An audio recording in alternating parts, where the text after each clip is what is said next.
says, declare ye among the nations and publish and set up a standard, publish and conceal not. Babylon is taken, Bel is confounded. Merodach is broken in pieces, her idols are confounded, her images are broken in pieces. For out of the north there shall come up nations, there shall come up a nation against her. Right? There's going to but it's going to be multiple nations that come up against this place, but the main one being Russia.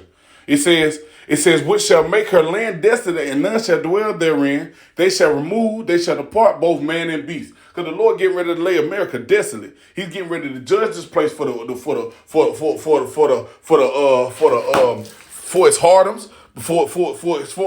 its spiritual fornications, for all of it, for its witchcraft, for its sorceries, for all these things, for touching the apple of the Lord's eye, Israel, for causing the Lord's people to fall away. It says what? We're going to go from here. We got this. We'll close that one. This is Jeremiah chapter 51. Let's see where we start. Judas chapter, this is Jeremiah 51. Whoo! It says, I'll start at 1. It says, thus saith the Lord, behold, I will raise up against Babylon and against them that dwell in the midst of them, that rise up against me, a destroying wind. And what is that destroying wind going to come from? Those ICBMs, those intercontinental ballistic missiles. It says what? And we'll send unto Babylon fanners that shall fan her and shall empty her land. For in the day of trouble they shall be against her round about. There's these other nations. That's these other nations that were the same with it, because they all got that. They all have the same nuclear power now. See how they become weak as we. You feel what I'm saying? Why? Because guess what? Now they say let the weak say that. Matter of fact, we're gonna get that. Woo! Let's grab that. Yeah, let's get that. Yeah, we gonna grab that. I got that on deck. Yeah, we gonna get that. We'll get there. But when you go back into it, I'm gonna get back to that Jeremiah 51.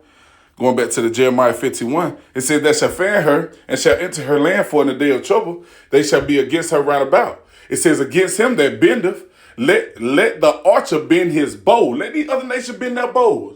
Let them get ready to hit them buttons on them nuclear missiles. It says, and against him that lifteth himself up in a bringing down, and spare not her young men, destroy ye utterly all her hosts. So ain't gonna spare nothing.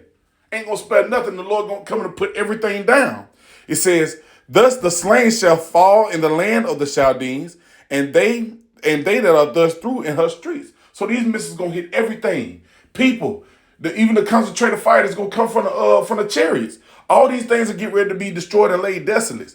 It says, for Israel have not been forsaken, nor Judah his power. So guess what? The Lord is he's getting ready to come gather that remnant. He's coming to deliver that remnant, the elect of the house of Israel, you Negroes, Latinos, Native Assembly Indians. It says what?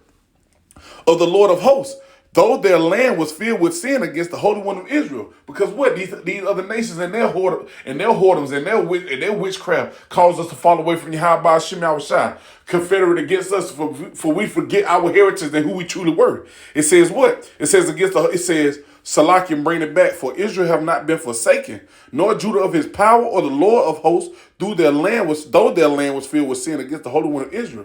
It says what? Flee out of the midst of Babylon and deliver every man his soul.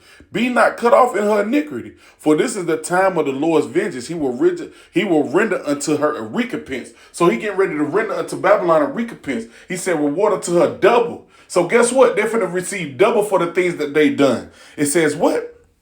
This is the point. This is verse 7. It says, Babylon have been the golden cup in the Lord's hand. They have made all the earth drunken. So it's done made the whole world drunk. It's done made the whole world drunk. Beginning with the Negroes, Latino, Native Assembly Indians, the tribes of Israel. What? It says, but what? The nations have drunk enough of wine. Therefore the nations are mad. So the nations not even drunk that wine, but these nations are mad. So now the Lord's finna call these nations together against Babylon, and they finna destroy this motherfucker with ICBMs, intercontinental ballistic missiles. It says Babylon is suddenly falling and destroyed. How for her? Take balm for her pain, if so she may be healed. It ain't gonna be no way to heal it. Ain't gonna be no way to cut the pain that's getting ready to befall America. It says what?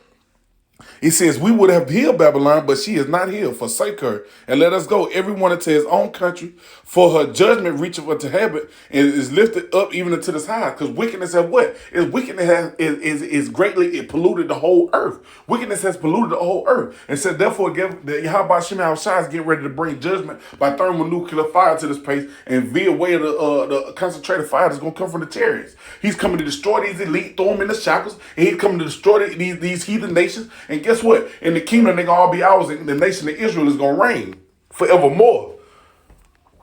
We're going to go from here, and we're going to close. We get ready to close.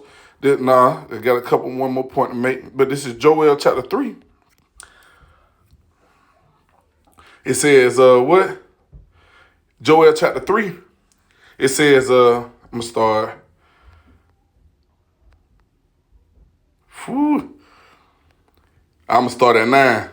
This is Joel chapter 3, verse 9. It says, proclaim ye this among the Gentiles. It says, prepare war. And it's a war coming. Civil war, then World War III.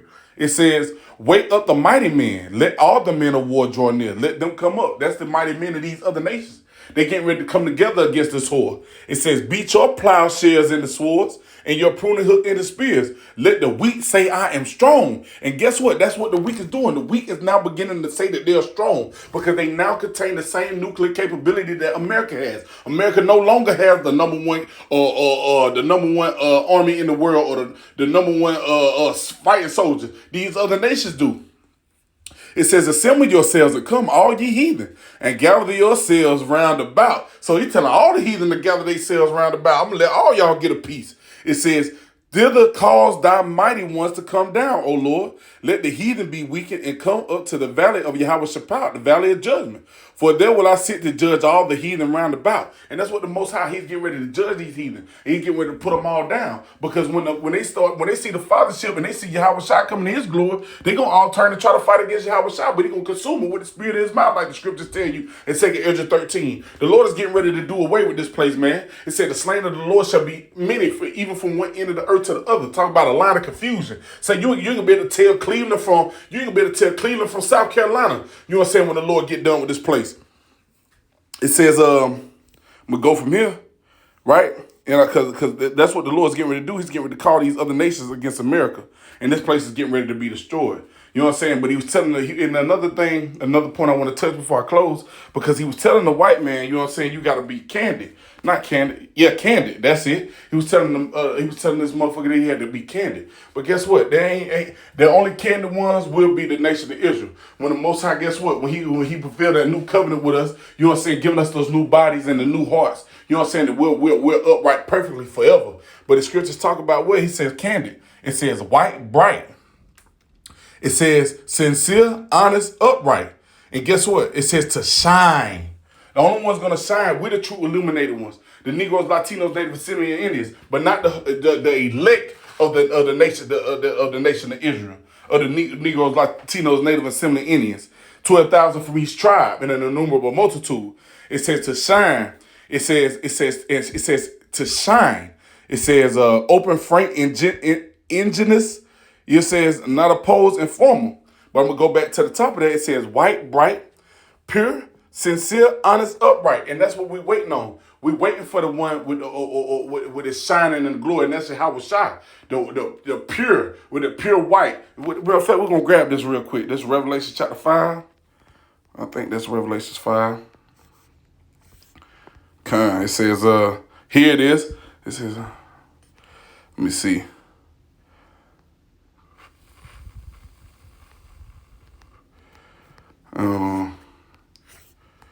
We'll get this real quick because this is how it was shot. Grab that. It says,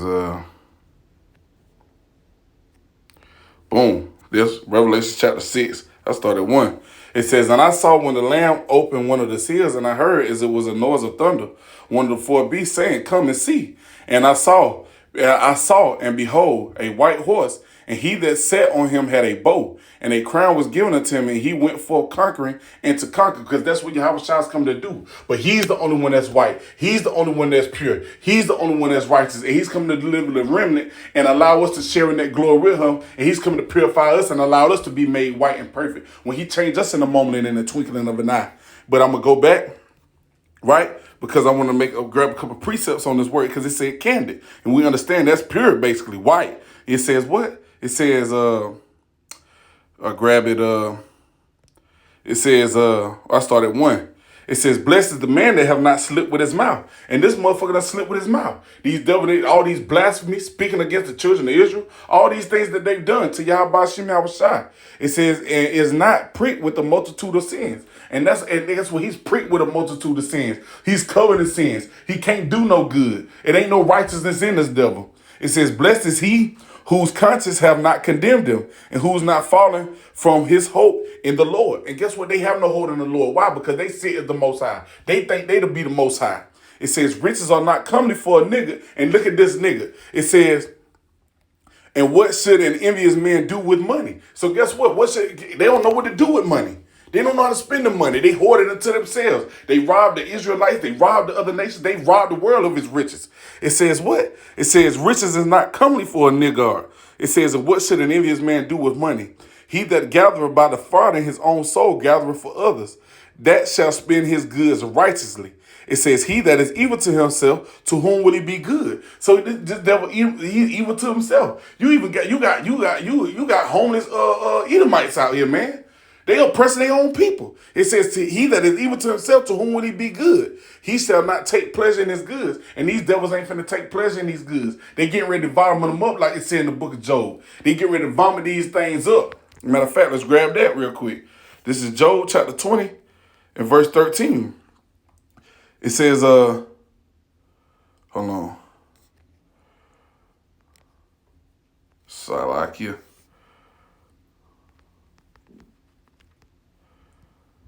Job 20 and 15. It says what? He hath swallowed down riches, and he shall vomit them up again. The Most High shall cast them out of his belly. And that's what he getting ready to do. He finna cast them out of his devil's belly. He ain't able to swallow them down. These riches wasn't able to digest. He get ready to vomit them up. It says, he that is evil to himself, to whom will he be good? He shall not take pleasure in his goods. This verse 6, it says, there is none worse than he that envieth himself, and that is a recompense of his wickedness. It says, and if he do good, he doeth it unwillingly. So if this devil do good, he doing it unwillingly. So all these things that he done, all these things that he did with these other nations, they thought he was doing good. He was doing it unwillingly. He that do good, he do it unwillingly. And at the last, he will declare his wickedness. Why? Because see, now this devil done been exposed for his wickedness. He been exposed for all this bullshit. So guess what? He finna declare his wickedness, because the devil is getting ready to come down with great wrath, because he know if he have but a short time. Now what? We gonna go from here, right? Because, see, we understand what's getting ready to happen. Why these other nations understand they don't have next. This is Sirach chapter 10 and verse 8. Get this and we're going to close. This is Sirach chapter 10. It says, I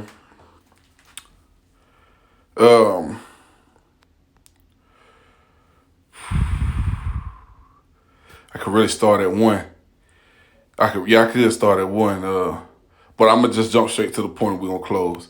It says, because of unrighteous dealings, that was unrighteous dealings. They done dealt unrighteously with the people of Yahweh Shem Yahweh Shai, touching the apple of his eye, but also with the other nations, because you heard what the man said. He said what? He said they done broken promises. It says, because of unrighteous dealings and just got by deceit, the kingdom is translated from one people to another, and it's getting ready to be translated to the nation of Israel. So, guess what? The Lord is against Esau, Edom, and he's against these other nations. And he's getting ready to call these other nations against Babylon, and they're getting ready to let those missiles off soon here in a very, very, very, very, very near future. The Lord's going to put the spirit on them to obliterate this place. So, Lord willing, this video was edifying. I'm going to end giving all honor, glory, and infinite praises to Yahweh, Bahashem, Yahweh Shai, Bahashem, Rakakwadash.